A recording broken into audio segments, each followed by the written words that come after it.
ನಮಸ್ಕಾರ. ಕೆಸಿಎನ್ ಜಿಲ್ಲಾ ವಾರ್ತೆಗಳಿಗೆ ಸ್ವಾಗತ. ಮೊದಲಿಗೆ ಮುಖ್ಯಾಂಶಗಳು. ವಿಡಿ ಸಾವರ್ಕರ್ ಪ್ರಶ್ನೆ ಪತ್ರಿಕೆ ವಿವಾದಕ್ಕೆ ಸಂಬಂಧಿಸಿ ಪ್ರತಿಭಟನೆಯೊಂದಿಗೆ ಡಿವೈಎಫ್ಐ ಮುನ್ನೆಲೆಗೆ. ಸಾರ್ವಜನಿಕ ಶಿಕ್ಷಣ ಕ್ಷೇತ್ರದಲ್ಲಿ ಕೋಮುವಾದಿ ಕಾರ್ಯಸೂಚಿಯನ್ನು ಜಾರಿಗೆ ತರಲು ಬಿಡುವುದಿಲ್ಲ ಎಂಬ ಘೋಷಣೆಯೊಂದಿಗೆ ಕಾಸರಗೋಡು ನಗರದಲ್ಲಿ ಆಯೋಜಿಸಲಾದ ಪ್ರತಿಭಟನೆಯಲ್ಲಿ ಅನೇಕ ಮಂದಿ ಭಾಗಿ. ಕೇರಳದಲ್ಲಿ ಮೊದಲ ಬಾರಿಗೆ ನಡೆಯಿತು ಮಾದಕ ವಸ್ತು ದುರುಪಯೋಗದ ವಿರುದ್ಧ ಬಲವಾದ ಸಂದೇಶದೊಂದಿಗೆ 150 Harley Davidson motor bike rally. Chandragiri Lions club ನೇತೃತ್ವದಲ್ಲಿ ನಡೆದ ರ್ಯಾಲಿಯಲ್ಲಿ ಕಂಡುಬಂತು ಮನಮೋಹಕ ದೃಶ್ಯಗಳು. ಮಂಜೇಶ್ವರ ಮಚ್ಚಂಬಾಡಿಯಲ್ಲಿ ಯುವಕನ ಟೆಂಪೋವನ್ನು ತಡೆದು ಹಲ್ಲೆಗೆ ಯತ್ನ. 4 ಆರೋಪಿಗಳನ್ನು ಬಂಧಿಸಿ ಪೊಲೀಸರಿಗೆ ಒಪ್ಪಿಸಿದ ಸ್ಥಳೀಯರು. ಕಾಸರಗೋಡಿನ ಮಂಜೇಶ್ವರದಲ್ಲಿ ಜನದಟ್ಟಣೆಯಿಂದ ಬೇಸತ್ತ ಬಂದರು. ಉದ್ಘಾಟನೆಯಾಗಿ 6 ವರ್ಷಗಳು ಕಳೆದರೂ ಮೀನುಗಾರಿಕಾ ಕಾರ್ಮಿಕರಿಗೆ ಅಪ್ರಯೋಜನ.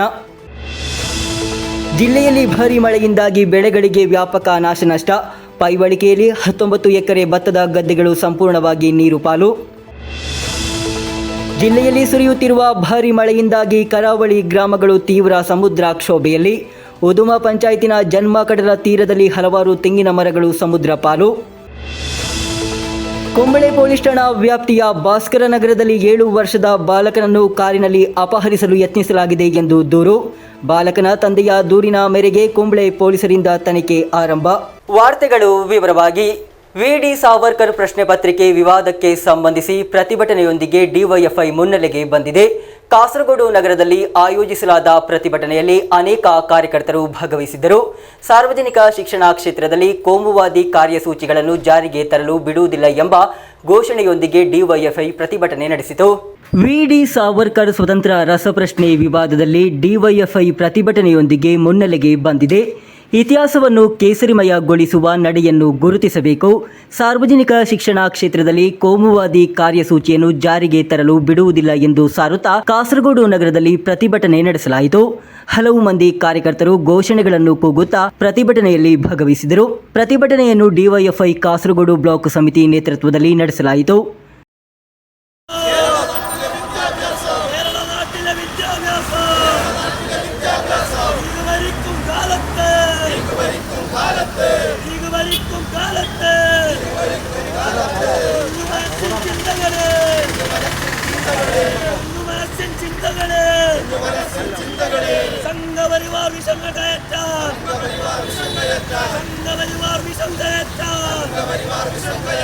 ആർഎസ്എസിന് സ്തുതി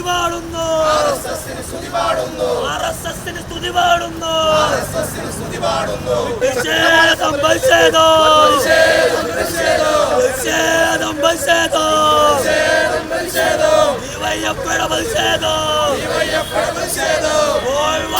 പൂജിച്ച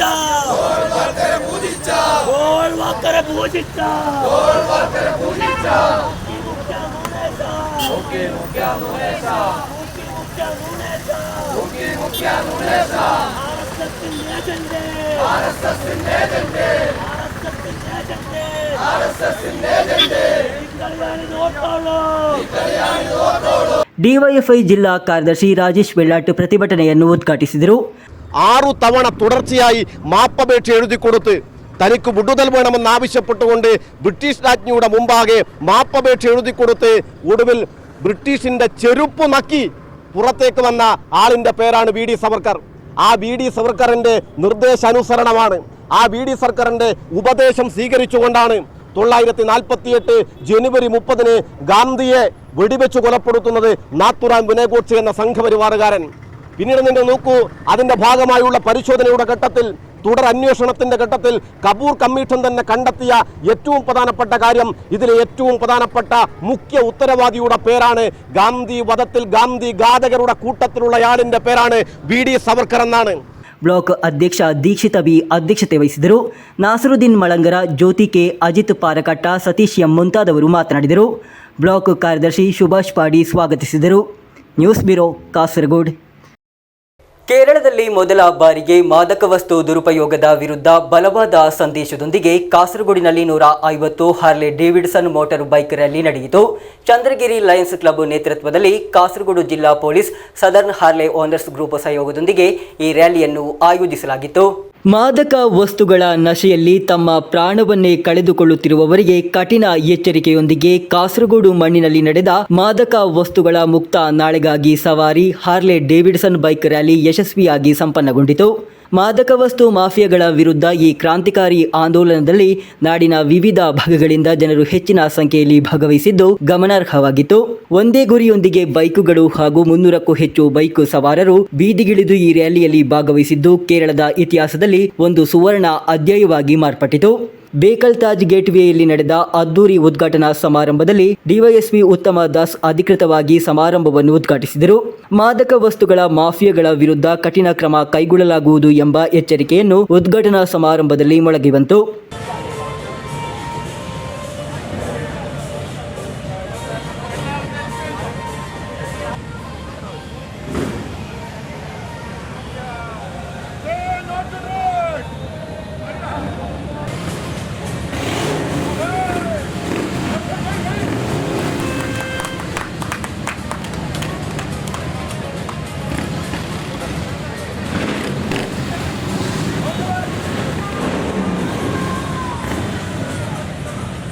ಬೇಕಲ್ ಬೀಚ್ ಪಾರ್ಕಿನಲ್ಲಿ ನಡೆದ ಸಮಾರೋಪ ಸಮಾರಂಭವನ್ನು ಕಾಸರಗೋಡು ಜಿಲ್ಲಾ ಪೊಲೀಸ್ ವರಿಷ್ಠಾಧಿಕಾರಿ ಪಿ ನಿತಿನ್ ರಾಜ್ ಐಪಿಎಸ್ ಉದ್ಘಾಟಿಸಿದರು. ಅವರು ತಮ್ಮ ಮುಖ್ಯ ಭಾಷಣದಲ್ಲಿ ಯುವಕರನ್ನು ಮಾದಕ ವಸ್ತುಗಳ ಹಿಡಿತದಿಂದ ಮುಕ್ತಗೊಳಿಸುವ ತುರ್ತು ಅಗತ್ಯವನ್ನು ನೆನಪಿಸಿದರು.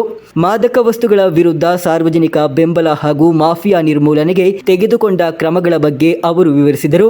ಶಾಫಿ ನಾಲಪ್ಪಾಡ್ ಅಧ್ಯಕ್ಷತೆ ವಹಿಸಿದರು. ಟಸ್ಕರ್ ಚಾಪ್ಟರ್ ಬೆಂಗಳೂರಿನ ಕುಮಾರ್ ರೆಡ್ಡಿ ಮುಖ್ಯ ಭಾಷಣ ಮಾಡಿದರು.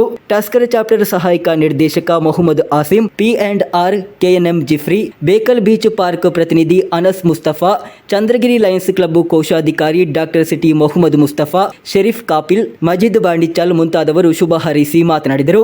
ಫಾರೂಕ್ ಕಾಸ್ಮಿ ಸ್ವಾಗತಿಸಿ ಲಯನ್ಸ್ ಕ್ಲಬ್ ಆಫ್ ಚಂದ್ರಗಿರಿ ಕಾರ್ಯದರ್ಶಿ ಶಾಫಿ ಎ ನಿಲ್ಲಿಕುನ್ನು ಧನ್ಯವಾದವಿತ್ತರು. Kerala Police Lions Club of Chandragiri, HOG Tusker Chapter Bengaluru, Operation Toofan the Narco Hunt ಮುಂತಾದ ಗುಂಪುಗಳ ಒಕ್ಕೂಟದಿಂದ ಈ ರ್ಯಾಲಿಯನ್ನು ಆಯೋಜಿಸಲಾಗಿತ್ತು. ಮಾದಕ ವಸ್ತುಗಳ ನಶೆಯಲ್ಲಿ ಒಳಗಾಗುವವರಿಗೆ ನಿಮ್ಮ ರಕ್ತನಾಳಗಳಿಗೆ ಚುಚ್ಚುವುದು ಸಾವು ಎಂಬುದನ್ನು ನೆನಪಿಡಿ. ಕಾನೂನಿನ ಕಬ್ಬಿಣದ ಮುಷ್ಟಿ ನಿಮ್ಮ ಮೇಲೆ ಬಿದ್ದಾಗ ಕೇವಲ ಬೂದಿ ಮಾತ್ರ ಉಳಿಯುತ್ತದೆ ಎಂಬ ಎಚ್ಚರಿಕೆಯೊಂದಿಗೆ rally ಮುಕ್ತಾಯಗೊಂಡಿತು. Personally, I am serving as the program director of this function. So with me, Nazi is there. She is from Harley Davidson, and we, the Lions Club of Chandagiri, is very happy to jointly associate with this Harley Davidson team. They are very energetic, enthusiastic. It's very delightful to join, collaborate this special initiative. So we have joined the Tufan Say No to Drugs, Abuse Drugs here. This event to the entire Harley Davidson is having a entire rally where we will be routing across the roads where we will spread the awareness of say no to drugs here. And yes, we are passionate riders from 2010. We are keep doing this special initiative rides here in Karnataka so successfully, and very glad to join this ride. Thank you so much, and looking forward for the more collaboration, and this is definitely going to be a successful event as well as the one of the best awareness ride. Thank you so much. You're coming all the way from Karnataka? Yes. How many members are you? We almost have 300 members of Harley Davidson. We are all are professional and passionate riders who are riding from years actually with the safety and security guards. So we understand the traffic rules. We also have we spread the awareness of the traffic rules, safety, security, helmets related. These also, and related to many other special initiative rides we have done it. That's the purpose. We basically, the slogan is "Ride to live, live to ride" from Harley Davidson, Tusker, Bangalore. This is a ride along with our officers. We have the director, we have the assistant director, we have the secretary, we have the treasurer of the Hawk chapter. What we call it is the Hawk chapter, Hawk group is called a chapter, and all of us together we have represented along with the other officers and conducted this event in Bekal, because we believe Bekal is a beautiful place in your beautiful state, which is God's own country. So we are very happy to be here, and we will continue to come back here because of this great experience we've had here. And most importantly, we are going for a small ride as a show of strength for not just for ourselves, but also strength of unity, and to show the beautiful state to the whole country in terms of what you all have to offer. And thank you for all the help, and thank you for all the hospitality that you all have shown us. It's been a fantastic stay. Thank you so much. News bureau Kasaragod. Manjeshwar Machchambadi ನಿವಾಸಿ ಯುವಕನ ಟೆಂಪೋವನ್ನು ತಡೆದು ಆತನ ವಾಹನವನ್ನು ಹಾನಿಗೊಳಿಸಿ ಹಲ್ಲೆಗೆ ಯತ್ನಿಸಿದ 4 ಸದಸ್ಯರ gang ಅನ್ನು ಸ್ಥಳೀಯರು ಹಿಡಿದು ಪೊಲೀಸರಿಗೆ ಒಪ್ಪಿಸಿದ ಘಟನೆಯೊಂದು ನಡೆದಿದೆ. ಮಂಜೇಶ್ವರದ ತೂಮಿನಾಡಿನ ಹಿಲ್ಟಾಪ್ ಎಂಬಲ್ಲಿ ಈ ಘಟನೆ ನಡೆದಿರುವುದು. ಮಂಜೇಶ್ವರ ಮಚ್ಚಂಬಾಡಿಯ ಯುವಕನೋರ್ವನ ಟೆಂಪೋವನ್ನು 4 ಜನರ ಗುಂಪೊಂದು ತಡೆದು ಆತನ ವಾಹನಕ್ಕೆ ಹಾನಿ ಮಾಡಿ ಆತನನ್ನು ಕ್ರೂರವಾಗಿ ಥಳಿಸಿದ ಘಟನೆ ಶುಕ್ರವಾರ ಮಂಜೇಶ್ವರದ ತೂಮಿನಾಡು ಎಂಬಲ್ಲಿ ನಡೆದಿದೆ. ದಾಳಿಯಿಂದ ತಪ್ಪಿಸಿಕೊಳ್ಳಲು ಯುವಕ ಹತ್ತಿರದ ಮಸೀದಿಗೆ ಓಡಿ ಹೋಗಿ ಪರಾರಿಯಾಗಿದ್ದಾನೆ ಎಂದು ವರದಿಯಾಗಿದೆ. ಸಂಘರ್ಷ ಹೆಚ್ಚುತ್ತಿದ್ದಂತೆ ಸ್ಥಳೀಯರು ಧೈರ್ಯ ತಂದುಕೊಂಡು 4ರನ್ನು ಸುತ್ತುವರಿದು ಬಂಧಿಸಿದ್ದಾರೆ. ಈ ಗುಂಪು ಮಾದಕ ವಸ್ತು ಸೇವಿಸಿತ್ತು ಹಾಗೂ ಇವರು ಮಾದಕ ವಸ್ತು ಮಾಫಿಯಾದಲ್ಲಿ ಕೆಲಸ ಮಾಡುತ್ತಿದ್ದರು ಎಂದು ಸ್ಥಳೀಯರು ಆರೋಪಿಸಿದ್ದಾರೆ. ಸ್ಥಳಕ್ಕೆ ಆಗಮಿಸಿದ ಮಂಜೇಶ್ವರ ಪೊಲೀಸರು ಸ್ಥಳೀಯರಿಂದ ಸೆರೆ ಹಿಡಿಯಲ್ಪಟ್ಟ 4 ಆರೋಪಿಗಳನ್ನು ವಶಕ್ಕೆ ಪಡೆದುಕೊಂಡಿದ್ದಾರೆ. ಅಧಿಕೃತ ತಪಾಸಣೆ ಹಾಗೂ ಪೊಲೀಸರ ಹೆಚ್ಚಿನ ತನಿಖೆಯ ಬಳಿಕವೇ ಘಟನೆಯ ಕುರಿತು ಹೆಚ್ಚಿನ ಮಾಹಿತಿ ಲಭ್ಯವಾಗಲಿದೆ. Abdul Rehman Udyavara, news bureau Manjeshwar. ಕಾಸರಗೋಡಿನ ಉಪ್ಪಳ ಭಾಸ್ಕರ ನಗರದಲ್ಲಿ 10 ವರ್ಷದ ಬಾಲಕನನ್ನು ಅಪಹರಿಸಲು ಯತ್ನಿಸಿದ ಘಟನೆ ಶುಕ್ರವಾರ ಮಧ್ಯಾಹ್ನ ನಡೆದಿದೆ. ಶಾಲೆಗೆ ರಜೆ ಇದ್ದ ಕಾರಣ ಅಂಗನವಾಡಿಯಿಂದ ಮನೆಗೆ ಹಿಂತಿರುಗುತ್ತಿದ್ದ ವೇಳೆ 10 ವರ್ಷದ ಬಾಲಕನನ್ನು ಆರೋಪಿಗಳು ಮನೆಗೆ ಕರೆದೊಯ್ಯುತ್ತಿವೆ ಎಂದು ಹೇಳಿ ವಾಹನಕ್ಕೆ ಎಳೆದೊಯ್ದಿದ್ದಾರೆ ಎಂದು ದೂರಿನಲ್ಲಿ ಆರೋಪಿಸಲಾಗಿದೆ. ಕುಂಬಳೆ ಪೊಲೀಸ್ ಠಾಣಾ ವ್ಯಾಪ್ತಿಯ ಭಾಸ್ಕರ ನಗರದಲ್ಲಿ 7 ವರ್ಷದ ಬಾಲಕನನ್ನು ಕಾರಿನಲ್ಲಿ ಅಪಹರಿಸಲು ಯತ್ನಿಸಲಾಗಿದೆ ಎಂದು ದೂರೊಂದು ದಾಖಲಾಗಿದೆ. ಬಾಲಕನ ತಂದೆ ನೀಡಿದ ದೂರಿನ ಆಧಾರದ ಮೇಲೆ ಕುಂಬಳೆ ಪೊಲೀಸರು ಪ್ರಕರಣ ದಾಖಲಿಸಿಕೊಂಡು ತನಿಖೆ ಪ್ರಾರಂಭಿಸಿದ್ದಾರೆ. ತನಿಖೆಯು ಸಿಸಿಟಿವಿ ದೃಶ್ಯಾವಳಿಗಳನ್ನು ಕೇಂದ್ರೀಕರಿಸಿ ನಡೆಯುತ್ತಿದೆ. ಬಾಲಕನು ಭಾಸ್ಕರ നഗರದ ಕ್ವಾರ್ಟರ್ಸ್ನಲ್ಲಿ ವಾಸಿಸುವ ಕರ್ನಾಟಕ ನಿವಾಸದ കുടുംബಕ್ಕೆ ಸೇರಿದ್ದಾನೆ. ഇന്നലെ ഉച്ചക്ക് 12:42 നമാത് കുണ്ണി പോയിട്ടുണ്ട് അംഗൻവാടി. അങ്ങനെ പോയ സമയത്ത് ಅವರು ಶಾಲೆಯಿಂದ വരുന്നുണ്ട്. ഈ ക്വാർട്ടേഴ്സ് ಅಲ್ಲಿ ನಿಕ್ಕುವ അങ്ങനെ ചോദിക്കുന്ന സമയത്ത് കുണ്ണി പറഞ്ഞു ഞാൻ ക്വാർട്ടേഴ്സ് ಅಲ್ಲಿ നിൽക്കുക, നീ വാ, നീ അങ്ങോട്ട് വിടാൻ അങ്ങനെ പറഞ്ഞിട്ടുണ്ട്. പറഞ്ഞെങ്കിൽ ഞാനത് കുണ്ണി വേണ്ട, ഞാൻ നടത്തിട്ട് പോകണം അങ്ങനെ പറഞ്ഞെങ്കിൽ കൈ എടുത്ത് ജോറാക്കുന്നുണ്ട്. ഞാൻ ಕಂಪ್ಲೇಂಟ್ ಕೊಟ್ಟು. ಈ ಘಟನೆ ಶುಕ್ರವಾರ ಮಧ್ಯಾಹ್ನ 12:30 ಸುಮಾರಿಗೆ ನಡೆದಿರುವುದು. ಕುಟುಂಬದ ಕಿರಿಯ ಮಗುವಿಗೆ ಅಂಗನವಾಡಿಯಿಂದ ಉಚಿತ ಆಹಾರ ಸಿಗುತ್ತದೆ ಎಂದು ತಿಳಿದಾಗ ಇದನ್ನು ಪಡೆಯಲು ಹಿರಿಯ ಮಗನನ್ನು ಅಂಗನವಾಡಿಗೆ ಕಳುಹಿಸಲಾಗಿತ್ತು. ಅಂಗನವಾಡಿಯಿಂದ ಹಿಂತಿರುಗುತ್ತಿದ್ದ ವೇಳೆ ಬಾಲಕನನ್ನು ಅಪಹರಿಸಲು ಯತ್ನ ನಡೆದಿದೆ ಎಂದು ತಿಳಿದು ಬಂದಿದೆ. ಮುಖವಾಡ ಧರಿಸಿದ 2 ಸದಸ್ಯರ ತಂಡವು ಕಾರಿನಲ್ಲಿ ಬಂದು ಮಗುವನ್ನು ಮನೆಗೆ ಕರೆದೊಯ್ಯುವುದಾಗಿ ಹೇಳಿ ಕಾರು ಹತ್ತಲು ಹೇಳಿದ್ದಾರೆ. ಆದರೆ ಬಾಲಕ ಕಾರು ಹತ್ತಲು ನಿರಾಕರಿಸಿ ಓಡಿ ಹೋಗಿ ತಪ್ಪಿಸಿಕೊಂಡಿದ್ದಾನೆ ಎಂದು ತಿಳಿದು ಬಂದಿದೆ. ಕ್ವಾರ್ಟರ್ಸ್ಗೆ ಹಿಂತಿರುಗಿದ ಬಳಿಕ ಬಾಲಕ ಕೋಣೆಯಿಂದ ಹೊರಬರಲು ಅಥವಾ ಯಾರೊಂದಿಗೂ ಮಾತನಾಡಲು ನಿರಾಕರಿಸಿದ ಹಿನ್ನೆಲೆಯಲ್ಲಿ ತಂದೆ ಬಂದು ವಿಚಾರಣೆ ನಡೆಸಿದಾಗ ಬಾಲಕ ನಡೆದ ಘಟನೆಗಳನ್ನು ವಿವರಿಸಿದನು. ಬಳಿಕ ಪೊಲೀಸರಿಗೆ ದೂರು ನೀಡಲಾಯಿತು. ಕುಂಬಳೆ ಪೊಲೀಸರು ಘಟನೆಯಲ್ಲಿ ಪ್ರಕರಣ ದಾಖಲಿಸಿಕೊಂಡು ತನಿಖೆಯನ್ನು ತೀವ್ರಗೊಳಿಸಿದ್ದಾರೆ. News bureau Kumble. ಮಂಜೇಶ್ವರದಲ್ಲಿ ಜನದಟ್ಟಣೆಯಿಂದ ಬೇಸತ್ತ ಒಂದು ಬಂದರು. ಉದ್ಘಾಟನೆಯಾಗಿ 6 ವರ್ಷಗಳು ಕಳೆದರೂ ಮಂಜೇಶ್ವರ ಮೀನುಗಾರಿಕಾ ಬಂದರು ಕಾರ್ಮಿಕರಿಗೆ ಯಾವುದೇ ಪ್ರಯೋಜನವಾಗಿಲ್ಲ. ಇದರ ನಿರ್ಮಾಣವು 2015ರಲ್ಲಿ ಸುಮಾರು 100 ಕೋಟಿ ಹಂಚಿಕೆಯೊಂದಿಗೆ ಪ್ರಾರಂಭಿಸಲಾಗಿತ್ತು. ಮಂಗಲ್ಪಾಡಿ ಪಂಚಾಯಿತಿನ ಮುಸೋಡಿಯಲ್ಲಾಗಿದೆ ಈ ಮೀನುಗಾರಿಕಾ ಬಂದರು ನೆಲೆ ನಿಂತಿರುವುದು. ಉತ್ತರ ಕೇರಳದ ಮೀನುಗಾರಿಕೆ ವಲಯ ಹಾಗೂ ಕಾರ್ಮಿಕರಿಗೆ ಉತ್ತಮ ಮೂಲಸೌಕರ್ಯ ಸೌಲಭ್ಯಗಳನ್ನು ಒದಗಿಸುವ ಗುರಿಯೊಂದಿಗೆ ಮೀನುಗಾರಿಕೆ ಇಲಾಖೆಯು 2015ರಲ್ಲಿ ಕಾಸರಗೋಡು ಜಿಲ್ಲೆಯ ಮಂಜೇಶ್ವರದ ಮಂಗಲ್ಪಾಡಿ ಪಂಚಾಯತಿನ ಮುಸೋಡಿಯಲ್ಲಿ ಮೀನುಗಾರಿಕೆ ಬಂದರಿನ ನಿರ್ಮಾಣವನ್ನು ಪ್ರಾರಂಭಿಸಿತು. ಮೀನುಗಾರಿಕೆ ಕಾರ್ಮಿಕರಿಗೆ ಸಮುದ್ರಕ್ಕೆ ಹೋಗುವುದು, ದೋಣಿಗಳನ್ನು ಸುರಕ್ಷಿತವಾಗಿಡಲು, ಮೀನುಗಳನ್ನು ಇಳಿಸಲು ಹಾಗೂ ಮಾರುಕಟ್ಟೆಗೆ ಕೊಂಡು ಹೋಗಲು ಮುಂತಾದ ಸೌಲಭ್ಯಗಳನ್ನು ಇಲ್ಲಿ ಒದಗಿಸಲಾಯಿತು. ಆದರೆ 2020ರಲ್ಲಿ ನಿರ್ಮಾಣವು ಪೂರ್ಣಗೊಂಡು ಉದ್ಘಾಟನೆಗೊಂಡಿದ್ದರೂ ಪ್ರದೇಶದ ಹೆಚ್ಚಿನ ಸ್ಥಳೀಯ ಮೀನುಗಾರರು ಯಾವ ರೀತಿಯಲ್ಲೂ ಈ ಬಂದರನ್ನು ಬಳಸಲಾಗುತ್ತಿರಲಿಲ್ಲ. ಸ್ಥಳೀಯರು ಕುತೂಹಲದಿಂದ ಕಾಯುತ್ತಿದ್ದ ಈ ಯೋಜನೆಯು ಈಗ ಬಳಕೆಯಾಗದೆ ಬಿದ್ದಿದೆ. ಮಳೆಗಾಲದಲ್ಲಿ ಸ್ಥಳೀಯ ಮೀನುಗಾರರು ಮೀನುಗಾರಿಕಾ ಬಲೆಗಳನ್ನು ಹೊಲಿಯಲು ಬಳಸುವ ತಾತ್ಕಾಲಿಕ ಸ್ಥಳವಾಗಿ ಮಾತ್ರ ಬಂದರು ಮಾರ್ಪಟ್ಟಿದೆ.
ಹಲವು ಸಣ್ಣ ದೋಣಿಗಳು ಹೊಂದಿರುವ ಪ್ರದೇಶದಲ್ಲಿ ನಿರ್ಮಿಸಲಾದ ಬಂದರಿನಲ್ಲಿರುವ ಬೋಟು ಜೆಟ್ಟಿಯಲ್ಲಿ ದೊಡ್ಡ ದೋಣಿಗಳಿಂದ ಮಾತ್ರ ಲಂಗರು ಹಾಕಬಹುದು. ಸ್ಥಳೀಯ ಮೀನುಗಾರರನ್ನು ಕೂಡ ಗಮನದಲ್ಲಿಟ್ಟುಕೊಂಡು ನಿರ್ಮಿಸಲಾದ ಬಂದರಿನಲ್ಲಿ ಇವರ ದೋಣಿಗಳನ್ನು ಲಂಗರು ಹಾಕಲಾಗುವುದಿಲ್ಲ. ಬೋಟ್ ಜೆಟ್ಟಿಯ ಎತ್ತರದ ಕಾರಣ ಸಣ್ಣ ದೋಣಿಗಳು ಇಲ್ಲಿ ಲಂಗರು ಹಾಕಲು ಸಾಧ್ಯವಿಲ್ಲ. ಮಂಗಳೂರು, ಉಳ್ಳಾಲ, ಕಾഞ്ഞങ്ങാട്, ಕುಂಬಳೆ ಹಾಗೂ ಕಾಸರಗೋಡಿನ ಮೀನುಗಾರರು ಮೀನುಗಾರಿಕೆಗೆ ಇಲ್ಲಿಂದ ಸಮುದ್ರಕ್ಕೆ ತೆರಳುತ್ತಾರೆ. ഇവിടെ സാരി ഇതുമാതിരി മണ്ണ് തന്നെ ഇതിന് കാരണം. പുഴേൻ്റെ മണ്ണ് ഫുള്ള് മഴക്കാലത്ത് മഴവെള്ളത്തിന് വന്നിട്ട് ഇവിടെ എല്ലാം സ്റ്റോക്ക് ചെയ്യാം. ആ മണ്ണൊന്ന് എടുത്ത് നികത്തി തരണം. ആഴമില്ല, വലിയ വള്ളങ്ങളൊന്നും വന്ന് ഇവിടെ തിരിക്കാനുള്ള സ്ഥലമില്ല. അതുകൊണ്ട് നമുക്ക് മീനായിട്ട് ഇവിടെ വരാനും പറ്റുന്നില്ല. ഈ ജെട്ടിമേൽ മീനൊക്കെ അവിടെ നിന്നില്ല, പുഴയല്ല, പുഴ സൈഡാണ് മീനൊക്കെ കാലി ചെയ്യുന്നുള്ളത്. ഇവിടെ ജെട്ടി ആയിട്ടാണ് തോണിക്കാർക്ക് വന്നിട്ട് ജെട്ടിയിൽ പിടിക്കാൻ പറ്റുന്നില്ല. ബോട്ടുകാർക്ക് പിടിക്കുന്ന മാതിരിയുള്ള ജെട്ടിയാണ് ഇവിടെ ഉള്ളത് നിലവിൽ. നമ്മൾ വലിയ ഏറെ നാളത്തെ പ്രതിഷേധത്തിനൊടുവിലാണ് ഇങ്ങനെ ഒരു ഹാർബർ വരുന്നത്. ഇപ്പോൾ ഇത് എത്ര വർഷമായി തുടങ്ങിയിട്ട്? എന്താണ് നിലവിലുള്ള പ്രവർത്തനം? തുടങ്ങിയിട്ട് ഒരു 5-6 വർഷമായി. ഇത് മണ്ണെണ്ണ, ഇവിടെ മണ്ണ് വരുന്നതാണ്, മഴക്കാലത്ത് മണ്ണ് വരുന്നതാണ് കാരണം. അതുകൊണ്ട് ഒന്നും ചെയ്യാൻ പറ്റുന്നില്ല. ആഴം കുറവ്, കൂടുതൽ ആഴമാക്കി തരണം ഇതിനെ. ಚಿಕ್ಕ ದೋಣಿಗಳನ್ನು ಲಂಗರು ಹಾಕಲು ಸಾಧ್ಯವಾಗುವಂತೆ ಬಂದರಿನ ಬಳಿ ಮತ್ತು ಹತ್ತಿರದ ಹೊಸಬೇಟುವಿನಲ್ಲಿ ಸಣ್ಣ ಬೋಟ್ ಜೆಟ್ಟಿಯನ್ನು ನಿರ್ಮಿಸಬೇಕೆಂದು ಕಾರ್ಮಿಕರು ಆರಂಭದಲ್ಲಿ ಒತ್ತಾಯಿಸಿದ್ದರು. ಮೀನುಗಾರಿಕಾ ಬಂದರಿನ ಪ್ರಮುಖ ಭಾಗವಾಗಿರುವ ನದಿಮುಖ ಸೇತುವೆಯ ನಿರ್ಮಾಣವು ಅರ್ಧಕ್ಕೆ ನಿಂತಿತು. ನದಿಮುಖ ಸೇತುವೆ ನಿರ್ಮಾಣ ಹಾಗೂ ಬಂದರಿನ ಬಳಿ ಸಂಗ್ರಹವಾದ ಮರಳನ್ನು ತೆಗೆಯುವುದು ಸೇರಿದಂತೆ ಮೂಲಸೌಕರ್ಯ ಅಭಿವೃದ್ಧಿಗಾಗಿ 20 ಕೋಟಿ ರೂಪಾಯಿಗಳ ಯೋಜನೆಯನ್ನು ಸಿದ್ಧಪಡಿಸಲು 2023ರಲ್ಲಿ ನಬಾರ್ಡ್ಗೆ ಸಲ್ಲಿಸಿ ಬಂದರು ಇಲಾಖೆ ಇನ್ನೂ ಕಾಯುತ್ತಿದೆ. News bureau, Kasaragod. ಕಾಸರಗೋಡು ಜಿಲ್ಲೆಯಲ್ಲಿ ಭಾರೀ ಮಳೆಯಿಂದಾಗಿ ಬೆಳೆಗಳಿಗೆ ವ್ಯಾಪಕ ನಾಶ ನಷ್ಟ ಸಂಭವಿಸಿದೆ. ಪೈವಳಿಕೆಯಲ್ಲಿ 19 ಎಕರೆ ಭತ್ತದ ಗದ್ದೆಗಳು ಸಂಪೂರ್ಣವಾಗಿ ನೀರು ಪಾಲಾಗಿದೆ. ಲಕ್ಷಾಂತರ ಮೌಲ್ಯದ ಬೆಳೆ ಹಾನಿ ಸಂಭವಿಸಿದೆ ಎಂದು ವರದಿಯಾಗಿದೆ. ಒಂದು ವಾರದಿಂದ ಸುರಿಯುತ್ತಿರುವ ಭಾರೀ ಮಳೆಗೆ ಕಾಸರಗೋಡು ಜಿಲ್ಲೆಯಲ್ಲಿ ವ್ಯಾಪಕ ಕೃಷಿ ನಾಶ ಸಂಭವಿಸಿದೆ. ಮಂಜೇಶ್ವರ ತಾಲೂಕಿನ ಪೈವಳಿಗೆ ಪಂಚಾಯತಿನಲ್ಲಿ 19 ಎಕರೆ ಭತ್ತದ ಗದ್ದೆಗಳು ಜಲಾವೃತಗೊಂಡು ನಾಶವಾಗಿದೆ. ಇಲ್ಲಿ ಕೃಷಿ ಮಾಡಿದ್ದ ಭತ್ತ ಸಂಪೂರ್ಣವಾಗಿ ಮುಳುಗಿರುವುದರಿಂದ ರೈತರು ತೀವ್ರ ಆತಂಕದಲ್ಲಿದ್ದಾರೆ. ಸ್ಥಳೀಯ ರೈತ ವಿನೋದ್ ಅವರ 15 ಎಕರೆ ಭತ್ತದ ಗದ್ದೆ ಹಾಗೂ ಮುಹಮ್ಮದ್ ಹಾಜಿ ಮತ್ತು ಕಮಲ್ ಹಾಜಿ ಅವರ 2.5 ಎಕರೆ ಭತ್ತದ ಗದ್ದೆಗಳು ಅತಿಯಾದ ಮಳೆಯಿಂದ ನೀರು ತುಂಬಿ ನಾಶ ಸಂಭವಿಸಿದೆ. ഏകദേശം ഒരു 3-4 ലക്ഷമോളം നഷ്ടമായി. അനക്കൊരു 2 ലക്ഷം, ആചാർക്ക് ഒരു 2 ലക്ഷം നഷ്ടമായി. ഫുള്ള് നാറ് നട്ടത്, അതിന് ട്രാക്ടർ പോകുന്നത്, പിന്നെ ലേബർ വളം ഇതിട്ടത് മൊത്തം കുറേ നഷ്ടമായി. ഡ്രെയിനേജ് ബ്ലോക്ക് ചെയ്ത് മൊത്തം വെള്ളം കയറി അങ്ങനല്ല മൊത്തം വന്നിട്ട് മുകളിലത്തെ വെള്ളമല്ല ഫുള്ള് ഒരു 10-15 ഏക്കറാവും വെള്ളത്തിനടിയിലായി.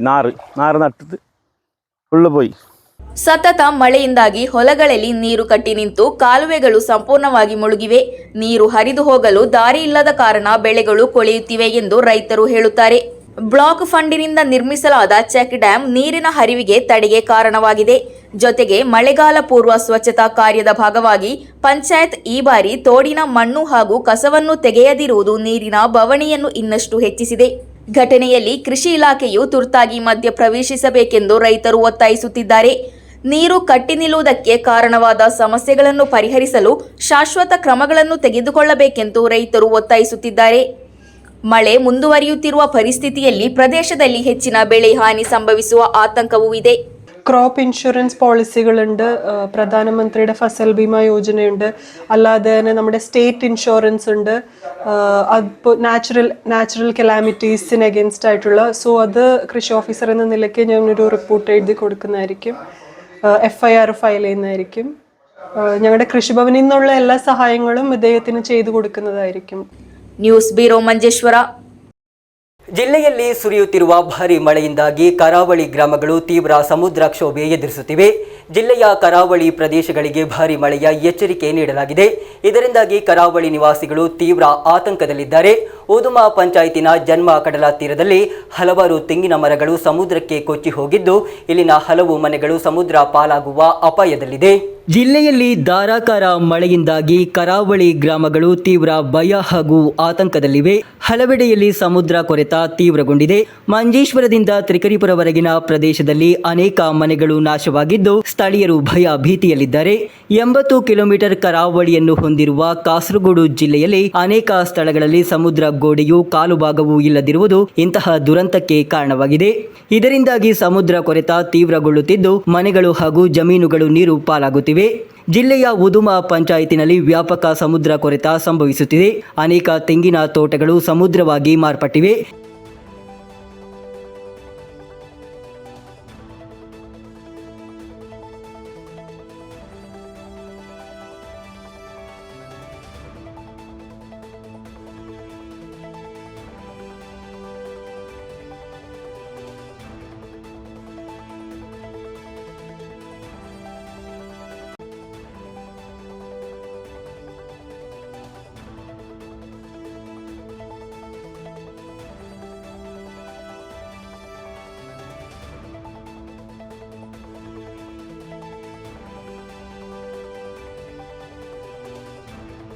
ಈ ಪ್ರದೇಶಕ್ಕೆ ಹೋಗುವ ಏಕೈಕ ರಸ್ತೆಯು ಸಮುದ್ರ ಪಾಲಾಗಿದೆ.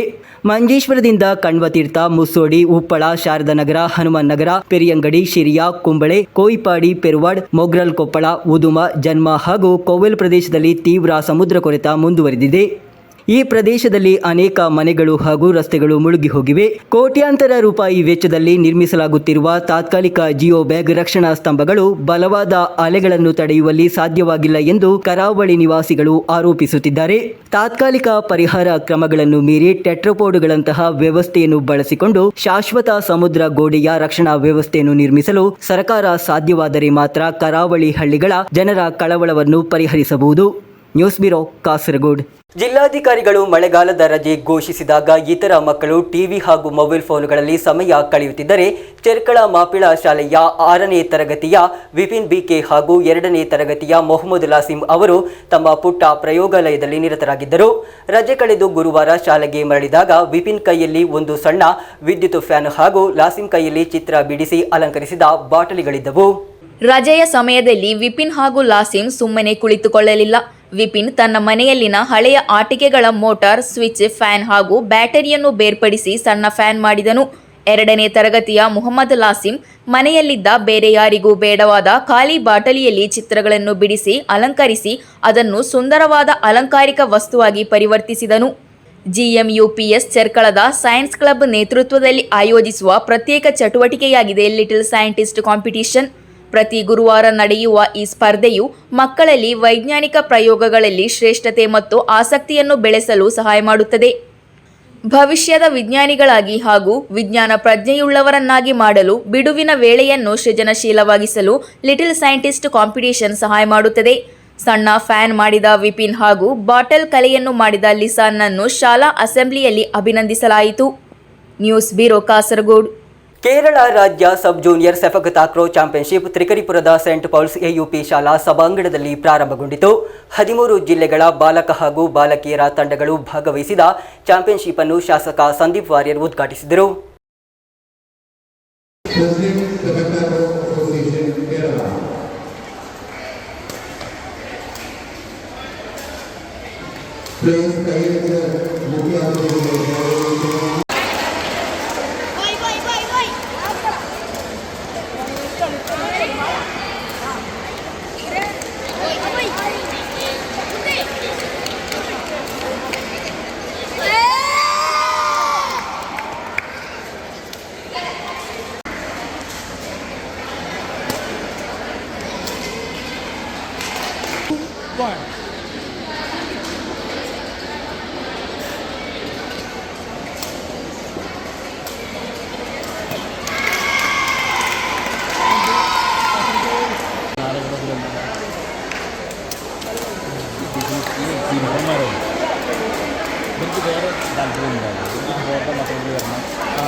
ಕೇರಳ ಸೆಪಕ್ ತಾಕ್ರೋ ಅಸೋಸಿಯೇಷನ್ ನೇತೃತ್ವದಲ್ಲಿ ಆರಂಭವಾದ ರಾಜ್ಯ ಸಬ್ ಜೂನಿಯರ್ ಚಾಂಪಿಯನ್ಶಿಪ್ನಲ್ಲಿ ಸಬ್ ಜೂನಿಯರ್ ಬಾಲಕ ಹಾಗೂ ಬಾಲಕಿಯರ ವಿಭಾಗಗಳಲ್ಲಿ ಟೀಮ್ ಇವೆಂಟ್ ಹಾಗೂ ರಘು ಇವೆಂಟ್ ಸ್ಪರ್ಧೆಗಳು ನಡೆಯಲಿವೆ.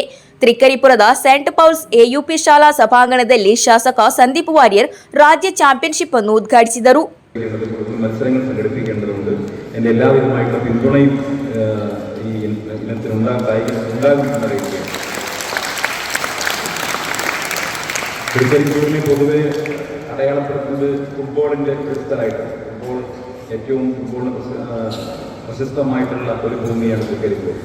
എന്നാൽ ഞാൻ മനസ്സിലാക്കുന്നു ഈ സ്വാക്രമണവുമായി ബന്ധപ്പെട്ടുള്ള ദേശീയ ടീമിൽ തൃക്കരിപ്പൂരിൽ നിന്നുള്ള അംഗം കളി അതെ ശ്രേയ എന്നുള്ള കുട്ടി ഇവിടുത്തെ ഒരു കുട്ടി കളിക്കുന്നുണ്ടെന്ന് ഞാൻ മനസ്സിലാക്കുന്നു. എന്തായാലും അത് വലിയ സന്തോഷം നൽകുന്ന കാര്യമാണ്. അപ്പം കഴിഞ്ഞ ദിവസം വനിതാ ഫുട്ബോളുമായി ബന്ധപ്പെട്ട് പോർച്ചുഗൽ കളിക്കാൻ പോയിട്ടുണ്ട് തൃക്കരിപ്പൂരിൽ നിന്ന്. അപ്പോൾ അതുപോലെ എല്ലാ കായിക ഇനങ്ങളിലും പങ്കെടുക്കാൻ ഒരു ആവേശം തൃക്കരിപ്പൂരിലെ കുട്ടികൾക്ക് സുരക്ഷിതമായിട്ടുള്ളതാണ്. അത് പ്രോത്സാഹിപ്പിക്കാൻ MLA എന്ന നിലയ്ക്ക് എനിക്ക് ബാധ്യതയുണ്ട്. തീർച്ചയായിട്ടും അത് ചെയ്യും എന്നറിയിക്കുകയാണ്. ഇനി ഇവിടെ തീർച്ചയായിട്ടും നമ്മുടെ നാട്ടിൽ വലിയൊരു പോരാട്ടം നമ്മൾ നടത്തിയിരിക്കുകയാണ്. ബഹുമാനപ്പെട്ട ആഭ്യന്തരമന്ത്രി ശ്രീ രമേശ് ചെന്നിത്തലയുടെ നേതൃത്വത്തിൽ ഓപ്പറേഷൻ തൂഫാൻ എന്ന പേരിൽ മയക്കുമരുന്നിനെതിരായിട്ട് വലിയ പോരാട്ടം നടത്തുന്നുണ്ട്. ഈ കായിക ഇനങ്ങളെ പ്രോത്സാഹിപ്പിച്ചുകൊണ്ട് ലഹരിക്കെതിരായിട്ടൊരു പോരാട്ടത്തെ കൂടി മുന്നോട്ട് നയിക്കാനാണ് നമ്മളിപ്പോൾ ശ്രമിച്ചുകൊണ്ടിരിക്കുന്നത്. അതുമായി ബന്ധപ്പെട്ട കൂടുതൽ പ്രവർത്തനങ്ങൾ അടുത്ത ദിവസങ്ങളിൽ നമ്മുടെ ഈ നിയോജകമണ്ഡലത്തിലുണ്ടാകും. ಗ್ರಾಮಪಂಚಾಯತ್ ಅಧ್ಯಕ್ಷೆ ಸಾಜಿದಾ ಜಫರುಲ್ಲಾ ಅಧ್ಯಕ್ಷತೆ ವಹಿಸಿದ್ದರು. ಸಪೆಗ್ ಥ್ಯಾಕ್ರೋ ಅಸೋಸಿಯೇಷನ್ ರಾಜ್ಯಾಧ್ಯಕ್ಷೆ PK ಅಯ್ಯೂಬ್ ಧ್ವಜಾರೋಹಣ ಮಾಡಿದರು.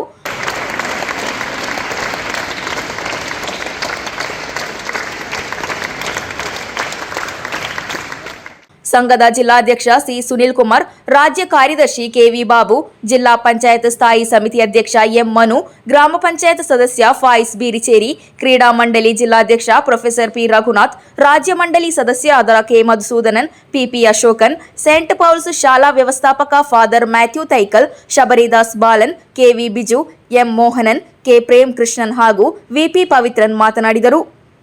ಗೃಹ ಇಲಾಖೆಯ ನೇತೃತ್ವದಲ್ಲಿ ರಾಜ್ಯ ಸರ್ಕಾರವು ಜಾರಿಗೆ ತರುತ್ತಿರುವ ತೂಫಾನ್ ಮಾದಕ ದ್ರವ್ಯ ವಿರೋಧಿ ಅಭಿಯಾನದ ಭಾಗವಾಗಿ ಕ್ರೀಡಾ ತಾರೆಯರು, ಕ್ರೀಡಾ ಸಂಘಟಕರು ಹಾಗೂ ಸಾರ್ವಜನಿಕ ಪ್ರತಿನಿಧಿಗಳು ಮಾದಕ ದ್ರವ್ಯ ವಿರೋಧಿ ಪ್ರತಿಜ್ಞೆ ಮಾಡಿದರು. ಅಬಕಾರಿ ಇಲಾಖೆಯ ವಿಮುಕ್ತಿ ಮಿಷನ್ ಕಾಸರಗೋಡು ಸಂಯೋಜಕಿ KM ಸ್ನೇಹ ಮಾದಕ ದ್ರವ್ಯ ವಿರೋಧಿ ಪ್ರತಿಜ್ಞೆ ಬೋಧಿಸಿದರು. ವಿವಿಧ ಜಿಲ್ಲೆಗಳಿಂದ 400ಕ್ಕೂ ಹೆಚ್ಚು ಕ್ರೀಡಾಪಟುಗಳು ಹಾಗೂ ಅಧಿಕಾರಿಗಳು ಚಾಂಪಿಯನ್ಶಿಪ್ನಲ್ಲಿ ಭಾಗವಹಿಸುತ್ತಿದ್ದಾರೆ. News bureau Cheruvathur. Qatar MDCPS Cricket Premier ಲೀಗ್ನಲ್ಲಿ ಡೋಸ್ ಡೇವಿಲ್ಸ್ ಚಾಂಪಿಯನ್ ಆಗಿ ಹೊರಹೊಮ್ಮಿತು. ಫಾರ್ಮಾ ಕೆನೆಟಿಕ್ಸ್ ತಂಡವನ್ನು ಸೋಲಿಸುವ ಮೂಲಕ ಡೋಸ್ ಡೇವಿಲ್ಸ್ ಈ ಪ್ರಶಸ್ತಿಯನ್ನು ಗೆದ್ದುಕೊಂಡಿದೆ. Malik Dinar College of Pharmacy aluminium Association Qatar NDCPS Cricket Premier League 2026 ಆಯೋಜಿಸಿತು. ಪಂದ್ಯಾಟದಲ್ಲಿ ಡೋಸ್ ಡೇವಿಲ್ಸ್ ಪ್ರಶಸ್ತಿಯನ್ನು ಗೆದ್ದುಕೊಂಡಿತು. ಗರಾಫಾದ ಪಾರ್ಲಿಂಗ್ ಇಂಟರ್ನ್ಯಾಷನಲ್ ಸ್ಕೂಲ್ ಮೈದಾನದಲ್ಲಿ ನಡೆದ ರೋಮಾಂಚನಕಾರಿ ಫೈನಲ್ ಪಂದ್ಯದಲ್ಲಿ ಡೋಸ್ ಡೇವಿಲ್ಸ್ ಬಲಿಷ್ಠ ಫಾರ್ಮಾ ಕೈನೆಟಿಕ್ಸ್ ತಂಡವನ್ನು ಸೋಲಿಸಿತು. ಅಂತಿಮ ಪಂದ್ಯವು ಉತ್ತಮ ಹೋರಾಟದ ಮನೋಭಾವ ಹಾಗೂ ಕ್ರೀಡಾ ಮನೋಭಾವಕ್ಕೆ ನೂರಾರು ಪ್ರೇಕ್ಷಕರು ಸಾಕ್ಷಿಯಾದರು. ಅಂತಿಮ ಪಂದ್ಯದಲ್ಲಿ ಅತ್ಯುತ್ತಮ ಪ್ರದರ್ಶನ ನೀಡಿದ್ದಕ್ಕಾಗಿ ಅಬ್ದುಲ್ ರೆಹಮಾನ್ ಏರಿಯಲ್ ಪಂದ್ಯ ಪುರುಷೋತ್ತಮ ಪ್ರಶಸ್ತಿಯನ್ನು ಗೆದ್ದುಕೊಂಡರು. ಪಂದ್ಯಾವಳಿ ಪೂರ್ತಿ ಉತ್ತಮ ಪ್ರದರ್ಶನ ನೀಡಿದ ಜಸೀರ್ ಮಾಂಗತ್ ಅವರನ್ನು ಪಂದ್ಯಾವಳಿಯ ಶ್ರೇಷ್ಠ ಆಟಗಾರ ಎಂದು ಆಯ್ಕೆ ಮಾಡಲಾಯಿತು. Pharma Super Kings, Pharma Warriors, Dose Devils ಹಾಗೂ ಫಾರ್ಮಾ ಕೈನೆಟಿಕ್ಸ್ ಎಂಬ 4 ತಂಡಗಳನ್ನು ಒಳಗೊಂಡ ಈ ಪಂದ್ಯಾವಳಿಯು ಲೀಗ್ ಪಂದ್ಯಗಳಿಂದ ಫೈನಲ್ವರೆಗೆ ರೋಮಾಂಚನಕಾರಿ ಅನುಭವ ನೀಡಿತು. ಪಂದ್ಯಾವಳಿಯನ್ನು ಶರೀಫ್ ಮೀಪುಗುರಿ ಹಾಗೂ ನವೀನ್ ಕ್ರಿಸ್ಟಫೋರ್ ನಡೆಸಿಕೊಟ್ಟರು. ಈ ಕಾರ್ಯಕ್ರಮದಲ್ಲಿ ವಿಜೇತರಿಗೆ ಹಾಗೂ ವೈಯಕ್ತಿಕ ಆಟಗಾರರಿಗೆ ಟ್ರೋಫಿಗಳನ್ನು ಹಾಗೂ ಪ್ರಶಸ್ತಿಗಳನ್ನು ವಿತರಿಸಲಾಯಿತು. ಕ್ರಿಕೆಟ್ ಪಂದ್ಯಗಳ ಜೊತೆಗೆ ಕುಟುಂಬ ಸದಸ್ಯರು ಹಾಗೂ ಮಕ್ಕಳಿಗೆ ವಿವಿಧ ಕಲೆ ಮತ್ತು ಸಾಂಸ್ಕೃತಿಕ ಕಾರ್ಯಕ್ರಮಗಳು, ಮನೋರಂಜನಾ ಸ್ಪರ್ಧೆಗಳು, ಆಟಗಳನ್ನು ಆಯೋಜಿಸಲಾಗಿತ್ತು. ಖತ್ತರ್ನಲ್ಲಿರುವ MDCPS ಸದಸ್ಯರು ಹಾಗೂ ಅವರ ಕುಟುಂಬಗಳು ಹೆಚ್ಚಿನ ಸಂಖ್ಯೆಯಲ್ಲಿ ಭಾಗವಹಿಸಿದ ಈ ಕಾರ್ಯಕ್ರಮವು ಅವರ ನಡುವಿನ ಸ್ನೇಹ ಹಾಗೂ ಐಕ್ಯತೆಯನ್ನು ಮತ್ತಷ್ಟು ಬಲಪಡಿಸಲು ವೇದಿಕೆಯಾಯಿತು. ಕಾರ್ಯಕ್ರಮದ ನೇತೃತ್ವವನ್ನು ಆರಿಫ್ ಬಂಬ್ರಾಣ, ಹನೀಫ್ ಪೆರಲ್, ಅಬ್ದುಲ್ ರೆಹಮಾನ್ ಏರಿಯಲ್, ಶಮ್ನಾದ್ ಕಲ್ಲರ್, ಅಶ್ರಫ್ ನೆಲ್ಲಿಕೊನ್ನು, ಶಾನ್ವಾಸ್ ಬಿಟ್ರಿಯಾ, ಅಜ್ಮಲ್ ರೋಷನ್, ಸುಲೈಮಾನ್ ಅಸ್ಕರ್, ಉಜೈರ್ ಮೊಹಮ್ಮದ್, ನೌಫಲ್, ಜಸೀರ್ ಮಂಗತ್ ಮುಂತಾದವರು ವಹಿಸಿದ್ದರು. News bureau, Kasaragod. ಕೊನೆಯಲ್ಲಿ ಮತ್ತೊಮ್ಮೆ ಮುಖ್ಯಾಂಶಗಳು. VD ಸಾವರ್ಕರ್ ಪ್ರಶ್ನೆ ಪತ್ರಿಕೆ ವಿವಾದಕ್ಕೆ ಸಂಬಂಧಿಸಿ ಪ್ರತಿಭಟನೆಯೊಂದಿಗೆ DYFI ಮುನ್ನೆಲೆಗೆ. ಸಾರ್ವಜನಿಕ ಶಿಕ್ಷಣ ಕ್ಷೇತ್ರದಲ್ಲಿ ಕೋಮುವಾದಿ ಕಾರ್ಯಸೂಚಿಯನ್ನು ಜಾರಿಗೆ ತರಲು ಬಿಡುವುದಿಲ್ಲ ಎಂಬ ಘೋಷಣೆಯೊಂದಿಗೆ ಕಾಸರಗೋಡು ನಗರದಲ್ಲಿ ಆಯೋಜಿಸಲಾದ ಪ್ರತಿಭಟನೆಯಲ್ಲಿ ಅನೇಕ ಮಂದಿ ಭಾಗಿ. ಕೇರಳದಲ್ಲಿ ಮೊದಲ ಬಾರಿಗೆ ನಡೆಯಿತು ಮಾದಕ ವಸ್ತು ದುರುಪಯೋಗದ ವಿರುದ್ಧ ಬಲವಾದ ಸಂದೇಶದೊಂದಿಗೆ 150 Harley Davidson motor bike rally. Chandragiri Lions club ನೇತೃತ್ವದಲ್ಲಿ ನಡೆದ ರ್ಯಾಲಿಯಲ್ಲಿ ಕಂಡುಬಂತು ಮನಮೋಹಕ ದೃಶ್ಯಗಳು. ಮಂಜೇಶ್ವರ ಮಚ್ಚಂಬಾಡಿಯಲ್ಲಿ ಯುವಕನ ಟೆಂಪೋವನ್ನು ತಡೆದು ಹಲ್ಲೆಗೆ ಯತ್ನ. 4 ಆರೋಪಿಗಳನ್ನು ಬಂಧಿಸಿ ಪೊಲೀಸರಿಗೆ ಒಪ್ಪಿಸಿದ ಸ್ಥಳೀಯರು. ಕಾಸರಗೋಡಿನ ಮಂಜೇಶ್ವರದಲ್ಲಿ ಜನದಟ್ಟಣೆಯಿಂದ ಬೇಸತ್ತ ಬಂದರು. ಉದ್ಘಾಟನೆಯಾಗಿ 6 ವರ್ಷಗಳು ಕಳೆದರೂ ಮೀನುಗಾರಿಕಾ ಕಾರ್ಮಿಕರಿಗೆ ಅಪ್ರಯೋಜನ. ಜಿಲ್ಲೆಯಲ್ಲಿ ಭಾರೀ ಮಳೆಯಿಂದಾಗಿ ಬೆಳೆಗಳಿಗೆ ವ್ಯಾಪಕ ನಾಶನಷ್ಟ. ಪೈವಳಿಕೆಯಲ್ಲಿ 19 ಎಕರೆ ಭತ್ತದ ಗದ್ದೆಗಳು ಸಂಪೂರ್ಣವಾಗಿ ನೀರು ಪಾಲು. ಜಿಲ್ಲೆಯಲ್ಲಿ ಸುರಿಯುತ್ತಿರುವ ಭಾರೀ ಮಳೆಯಿಂದಾಗಿ ಕರಾವಳಿ ಗ್ರಾಮಗಳು ತೀವ್ರ ಸಮುದ್ರಕ್ಷೋಭೆಯಲ್ಲಿ. ಉದುಮ ಪಂಚಾಯತಿನ ಜನ್ಮಕಡಲ ತೀರದಲ್ಲಿ ಹಲವಾರು ತೆಂಗಿನ ಮರಗಳು ಸಮುದ್ರ ಪಾಲು. ಕುಂಬಳೆ ಪೊಲೀಸ್ ಠಾಣಾ ವ್ಯಾಪ್ತಿಯ ಭಾಸ್ಕರ ನಗರದಲ್ಲಿ 7 ವರ್ಷದ ಬಾಲಕನನ್ನು ಕಾರಿನಲ್ಲಿ ಅಪಹರಿಸಲು ಯತ್ನಿಸಲಾಗಿದೆ ಎಂದು ದೂರು. ಬಾಲಕನ ತಂದೆಯ ದೂರಿನ ಮೇರೆಗೆ ಕುಂಬಳೆ ಪೊಲೀಸರಿಂದ ತನಿಖೆ ಆರಂಭ. ಇಂದಿನ ವಾರ್ತಾ ಸಂಚಿಕೆ ಇಲ್ಲಿಗೆ ಮುಕ್ತಾಯವಾಯಿತು. ಮುಂದಿನ ವಾರ್ತಾ ಸಂಚಿಕೆಯೊಂದಿಗೆ ಮತ್ತೆ ಭೇಟಿಯಾಗೋಣ. ವಂದನೆಗಳು.